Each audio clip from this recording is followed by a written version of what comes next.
Minyak wangi yang alkohol ataupun yang tidak ada alkohol, orang pun bahas. Penjual-penjual minyak wangi pakat pelekat di minyak wangi dia tanpa alkohol, sekali dengan kedai Cina, supaya orang Islam beli. Adakah alkohol dalam minyak wangi? Memang tidak dibenarkan. Apa punca umat Islam kebanyakannya terkeliru tentang penggunaan alkohol dalam minyak wangi, sehingga ada yang kata tak boleh? Punca dia mai mana? Punca dia dalam kitab fiqh menyebut antara benda yang najis ialah arak.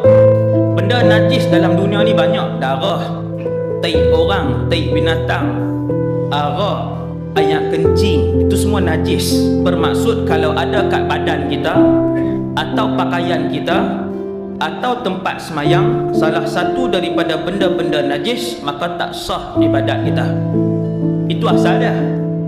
Makanya kalau ada darah kat baju kita, kita nak semayang, sah ke tak? Tak sah, sebab darah najis.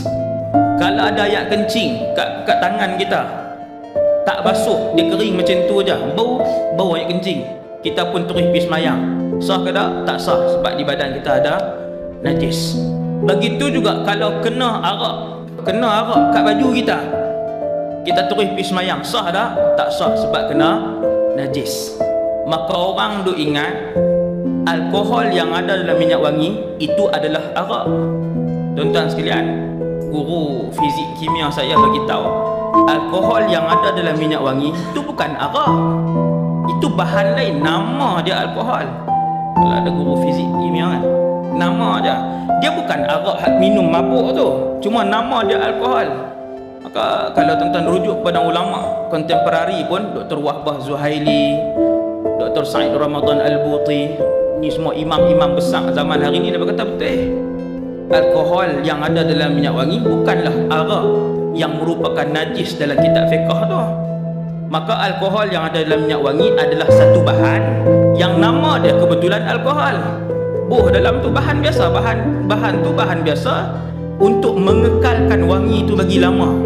Tujuan alkohol tu dimasukkan dalam wangian, maka dia bukan najis. Maka kalau minyak wangi bersama alkohol boleh guna, dengan syarat alkohol tu bukanlah arak hak minuman memabukkan. Kerana yang najis itu adalah minuman memabukkan, itu yang najis. Kalau kena badan, kena pakaian kita, tak boleh buat semayang. Tahu tak? Itu perbahasan dia.